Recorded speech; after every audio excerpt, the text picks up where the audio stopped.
सभापति जी, आज आपके माध्यम से देश की सरकार के सामने और देश के साथ साथ कई प्रांतों की सरकारों के भी सामने समाज के उन सबसे ज्यादा मजबूर लोगों की आवाज उठाना चाहता हूं, जिनको हम लोग संविदा कर्मियों के नाम से जानते हैं।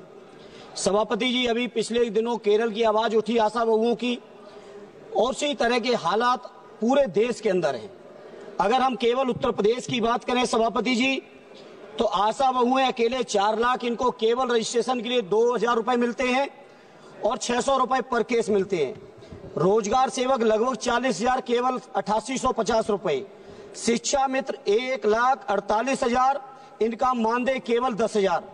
आंगनबाड़ी सहायिकाएं और उनकी आंगनबाड़ी कार्यकर्ती लगभग 7.5 लाख और इनको मानदेय मिलता है केवल 5,000 और 2700।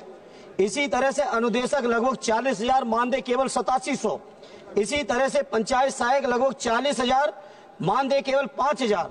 इसी तरह से रसोईया 3,76,796 और मानदेय केवल 2,000। ग्रामीण चौकीदारों की अलग समस्या। सभापति जी, मैं आपके माध्यम से केंद्र की सरकार जिसने लगातार वादे किए रोजगार देने के, लगातार भाषण चलते हैं 5वीं अर्थव्यवस्था के, आखिर ये अर्थव्यवस्था, आखिर ये इतना जो देश के अंदर संपन्नता जो डंका बजा रहे हैं बीजेपी के लोग, जो बातें करते हैं बड़ी बड़ी, जो बातें करते हैं डबल इंजन की, जो बातें करते हैं दुनिया में सबसे बेहतर इकोनॉमी की, मैं पूछना चाहता हूं, अकेले उत्तर प्रदेश के अंदर लगभग 18 लाख कर्मचारियों का ये हाल है। अगर इसी रेशियो में देखेंगे तो पूरे देश के अंदर लगभग 1 करोड़ से भी ज्यादा कर्मचारियों की दुर्दशा है। और साथ ही साथ सभापति जी, आश्चर्य इस बात का है, इसमें कहीं भी बाबा साहब भीमराव अंबेडकर जी के बनाए हुए संविधान में जो हमें रिजर्वेशन मिलना चाहिए दलित भाइयों को, जो रिजर्वेशन मिलना चाहिए पिछड़ों को, कहीं उसका कोई प्रावधान नहीं है। दिन नित नए षड्यंत्र, कैसे रिजर्वेशन को खत्म करें। रिजर्वेशन अगर सीधे खत्म नहीं कर पा रहे हैं तो आउटसोर्सिंग के माध्यम से खत्म कर दें। आउटसोर्सिंग कर्मचारियों का इतना शोषण हो रहा है सभापति जी कि मनचाही एजेंसियां हायर हो रही हैं। वो एजेंसियां अगर 10,000 रुपए सरकार पेमेंट करती है तो 3,000 से ज्यादा पेमेंट कर्मचारियों तक नहीं जाता है। सभापति 1 मिनट लेंगे बस, बहुत महत्वपूर्ण सभापति जी।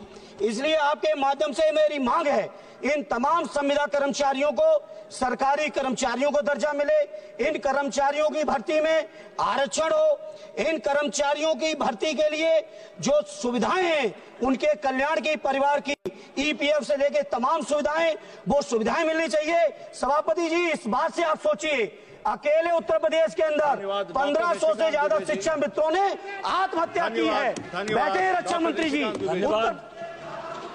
धन्यवाद सभापति महोदय। धन्यवाद। आप बैठिएगा प्लीज, आप बैठिएगा, आप बैठिएगा प्लीज, आप बैठिएगा। सभापति महोदय, मैं जिस दिन से इस पार्लियामेंट में आया हूं, मैं लगातार एक मुद्दे के बारे में इस सदन का ध्यान आकृष्ट करते रहा हूं और सरकार को हमेशा जगाता रहा हूं। 1951 में जब हमारे यहां जनगणना हुई